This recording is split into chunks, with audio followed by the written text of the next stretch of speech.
What's up everybody, Matt Maran here for another car review. This is of course the 2017 Honda Civic Si Sedan. Huge thanks to Angel for driving all the way from Chicago for me to review his brand new Si for you guys today.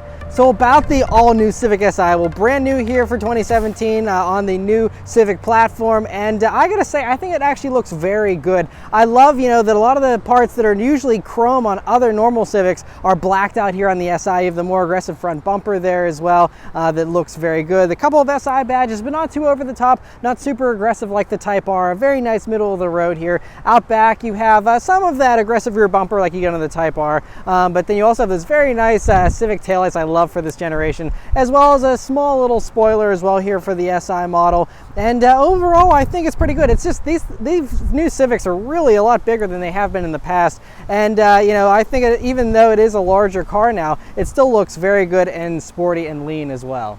Whereas for the interior of the 2017 Civic Si Sedan, well, it's a very nice place to be. I love the new interiors in these new Civics. They're just so nice. But anyway, first things first, sitting down in these seats, very nice cloth racing buckets here, very aggressively bolstered seats that just feel great. Awesome thigh support, awesome torso support, just really ideal seats. They're super comfortable as well. It's a very cushy kind of cloth, and so not firm or rough by any means, just very high quality feeling cloth. And overall, just ideal seats, really. Next is the steering wheel in the Si, which feels really similar to the Type R, honestly. It's a nice, thick wheel, has a really perfect 9-3 grip, nice little 10 and 2 notches, nice round wheel. You have your standard buttons you see on any other Civic as well. And just, I like the red stitching, and overall, it's just a very nice looking wheel.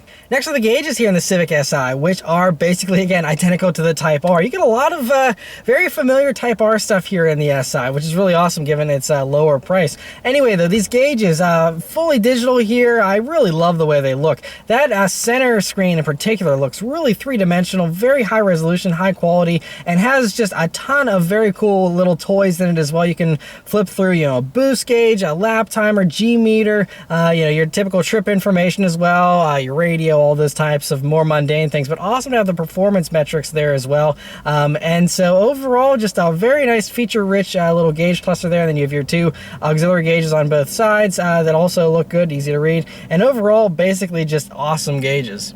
Coming over to the center of the dashboard here, it's pretty good for the most part. So up top here you have this 7-inch touchscreen that does not have a volume knob, and that's the biggest complaint. No tune knob either, so you're just forced to use this little slider, but once you get past that, I mean, it's not the end of the world. You do have buttons, physical buttons here on the wheel if you want a tactile functional button, but this little scroller works fine. You can use it pretty easily. It's pretty responsive, and overall something I think most people could get used to. And this screen is really great. It does Apple CarPlay, Android Auto, which is a huge feature to have these days. And then you have all your usual assortment of audio sources, and the graphics and stuff are pretty good, look really nice. And so overall, nothing to complain about whatsoever here with this screen outside of the lack of knobs.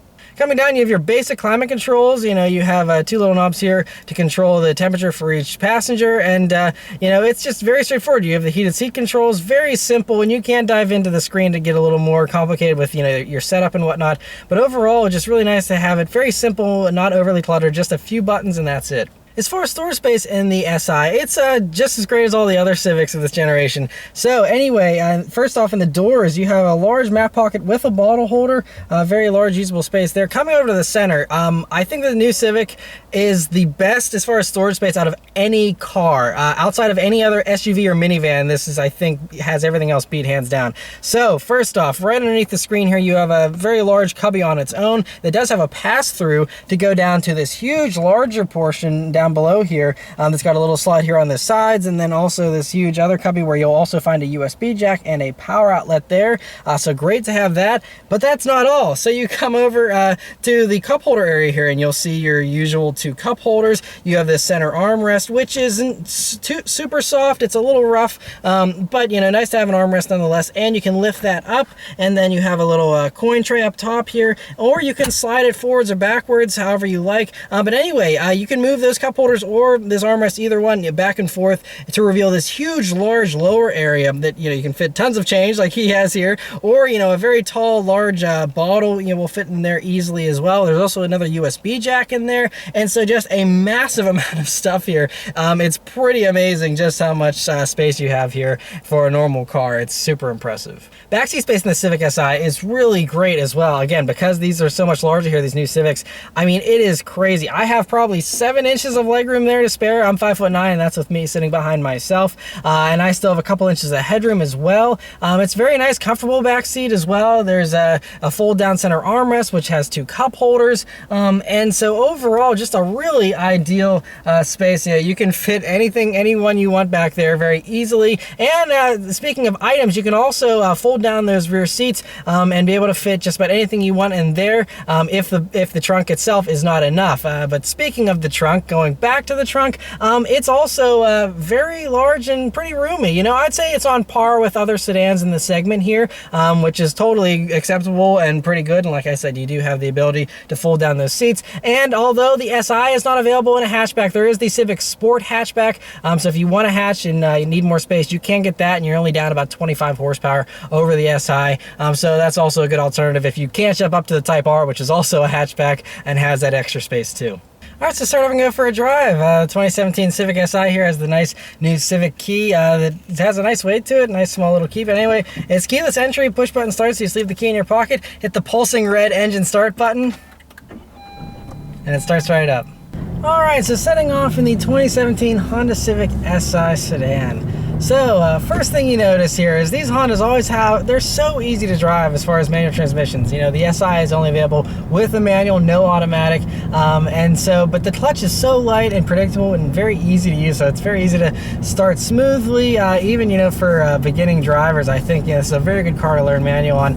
The shifter itself is also very small, light as far as the throws, and still very precise, so just a very easy shifter to use as well. Brakes, as I'm coming to a stop here for the first time, are a little bit on the touchy side, but that'll be something I'll get used to as we go on here.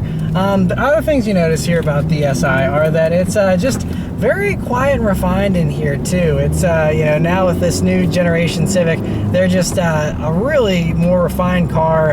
That also is because they're a little bit larger now and a little more spacious, but it just cruises down the road really nicely. Visibility is also very good in these. You have a very large windshield, it's very easy to see out of. View out of the sides is great with large side windows, and view out of the back is also quite good there with a pretty large rear window as well. So overall, a very easy car to drive, an easy car to see out of. Just Honda nails those things every time really, and so this one just does a really good job with all that. The new SIs also do have active dampers now. So there's 2 modes with these dampers. There's either the normal mode, or you can press the sport mode button, which will firm them up, and that also make the throttle response and the steering a little heavier as well. And so we'll try that out here in a minute. All right, so let's turn that onto the straight right here first. See how it does. Here we go. Put it in sport mode. All right. There we go, turbo kicks in. Pulls pretty good. Once you get up to speed there, it does do a really good job. But yeah, so the new Civic Si has a 1.5 liter turbocharged 4-cylinder, so a tiny little 1.5 liter engine that does 205 horsepower, 192 pound-feet of torque here now with this new turbo motor that only revs to 6,600 RPMs now. So long gone are the days of that high revving 2.4 liter VTEC motor. This one doesn't even have VTEC anymore, which I know has upset some people. And the turbo motor still, it feels good. I think that their goal with that was to make it so it's better around town. You have more usable power, because anyone that's driven one of the older Civics knows they don't have much torque, and it was really a car you really had to row through the gears and work hard to get that power out of it. But it was fun and it was exciting. The motor was loud once you got up to those higher RPMs, and it was just a blast with that motor. Now this motor doesn't seem to have quite as much personality with the turbo. It's not quite as loud, it's not as dramatic with its power delivery, all those types of things. But we'll drive it around some back roads here and get a little bit of a better idea of what it's like. All right, so now we're on some back roads here, and it has rained a little bit, so they're a little bit wet, so I can't push it too much. But one thing that's really apparent here in the SI is with this new suspension, these adaptive dampers are so good at soaking up the bumps. I mean, this road is far from perfect, and even in sport mode here, it's super comfortable. Like, I mean, really buttery smooth, so it's really impressive. In the sport mode, you also have a much heavier steering weight that is maybe even a tad too heavy, but it definitely gives a really sporty feeling to it, and feels just like the sport mode in the Type R, really, just as aggressive with its setup. You know, throttle response is nice and sharp, but really this turbo motor is the biggest thing that really stands out as, you know, making it a hugely different driving experience over the old one, because, you know, throttle response is sharp, but because you're kind of waiting on that turbo a little bit, even whenever I'm leaving it here at, you know, 3,500 RPMs and hitting the gas, it still just does take a little bit, because you're always going to wait for that turbo to spool up a little bit. It's never instant, and although the boost comes on nice and early and strong, it's still, you have to wait for the boost to come on still. So there's a little bit of a delay there, so it's never going to be the same razor sharp response you got with a naturally aspirated motor, but it does do a very good job with it nonetheless. But this handling is really fantastic in these as well. It's just so flat, and just, I mean, you get a lot of feeling through the wheel too as well. It just feels very good. And one of the things about these is they're still very lightweight, even though they're larger now for these new Civic SIs. They're only like 2,900 pounds for this big four-door comfortable car. 2,900 pounds, which is insane. That's really only about like an extra 100, 150 pounds more than like a Toyota 86 BRZ, you know, something like that. So I mean, really, I don't know how Honda has done it, but you know, for a car this big, comfortable, refined, to weigh just that amount of weight is kind of mind-boggling to me personally. So it does help, even though, you know, the power figures aren't huge. It certainly does help this thing to feel a little bit sportier, and so it's a pretty impressive thing to drive whenever you are on a back road. And another acceleration here. Got some wheel spin that time now because of the wet roads, but then it puts the power down nicely. So that just goes to show that with this torque, I mean, it wants to spin those front wheels here, because you got you know, 235 wide tires, by the way, on these cars now.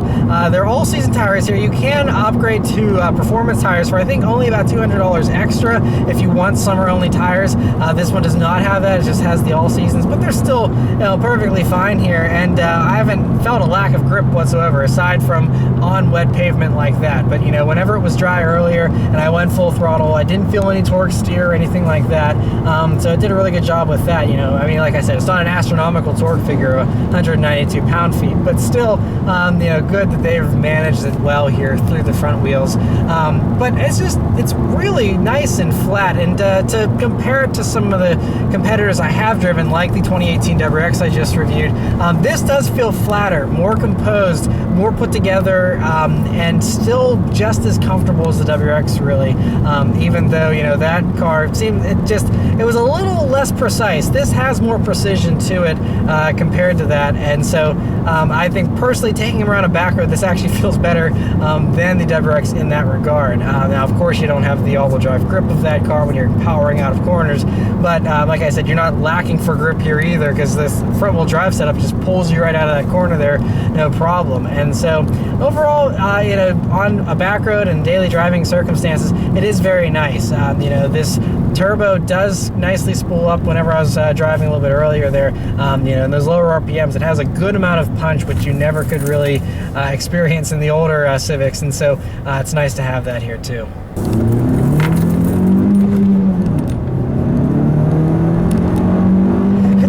Strong though, I gotta say, it's a kind of amazing, you know, comparing this to the Type R, which has almost 100 extra horsepower.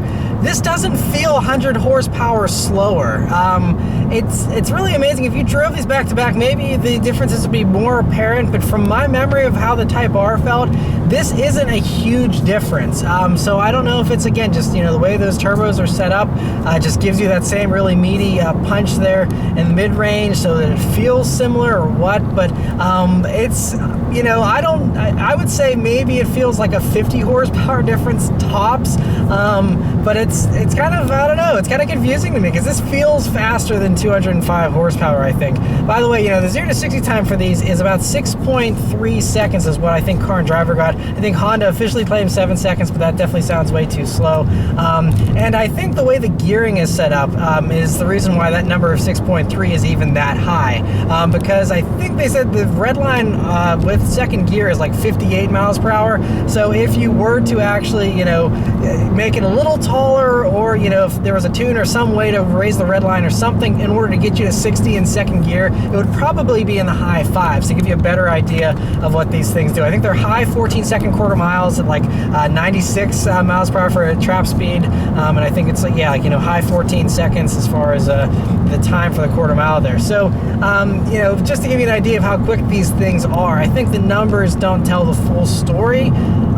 So it is, you know, still a very quick, fun, engaging car to drive, and I think that I understand why they made the choice, you know, to go to the turbos. I think that for most people's commutes, the power will be more usable and more accessible and a little less work here in the new ones. And of course, the comfort and the refinement is off the charts, just way improved over the outgoing Civic Si. Not that that car was ever bad. It was always a very refined, good daily driving car. But this is just, I mean, this beats some like luxury cars, honestly. You know, just even in recent memory, this actually is more comfortable than stuff like a Lexus IS, things like that. Very comfortable ride here in these, so it's really impressive. But having said all that, you know, I still think I prefer the older SIs. I love that screaming high redline VTEC engine.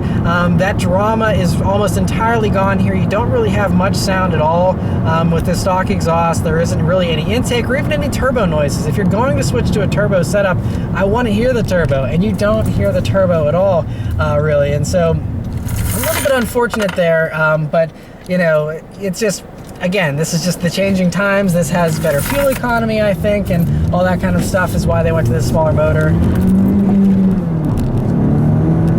But yeah, it feels strong. That second gear is a champ. It feels great. But yeah, so, you know, it's kind of a toss-up, you know. It kind of depends on what you value the most. If you want a crazy, very sharp, very precise car, then I think the older one is the better one with its sharper throttle response, higher redline, a lot crazier drama. But if you want a little less work, you want a little bit more of a grown-up SI, I think this is certainly the car that would be the better one to choose. So it just comes down to personal preference at the end of the day. And it is a very good value, too, whenever you consider that, you know, for those that are looking at buying one of these things. I mean, there's really no options you can get for them aside from different wheels and those summer tires, honestly. And so because of that, these things are like $24,000 or just under 24. And so at that price, it's a pretty good bargain. I think the only thing that really beats it out pricing-wise is the new Elantra Sport, which has very, very similar power figures. Might be a little bit smaller and probably have less backseat space there. But otherwise, you know, is another car that's a couple $1,000 cheaper for a very similar type of car, and those actually also come fully loaded with leather seats at that price of like $22,000. So that's a little bit of a better value if, you know, you're looking at getting the most for your money. But Honda reliability and quality has always been pretty legendary. These things are just awesome, and I think, like I said, you do get more refinement. You do get you know, more space here in the Civic than you do with the Elantra. And so overall, you know, I can certainly see these as being a very easy sell and a very compelling package. And especially since I said it's, you know, not that much slower than the Type R. If you don't need the hatch, you don't need the crazier styling or, you know, the absolute utmost performance, I think this will still keep you very happy. And like I said, I think that horsepower number really is misleading. Although it's a tiny little engine and a small horsepower number, this torque of 192 really feels even punchier than that. And overall, it's a very stout car, so I'm pretty impressed with it. Huge thanks once again to Angel for providing me with his car here to review for you guys today. Let me know your thoughts about the Civic Si in the comments below. Thank you guys very much for watching, and I'll see you next time. Take care.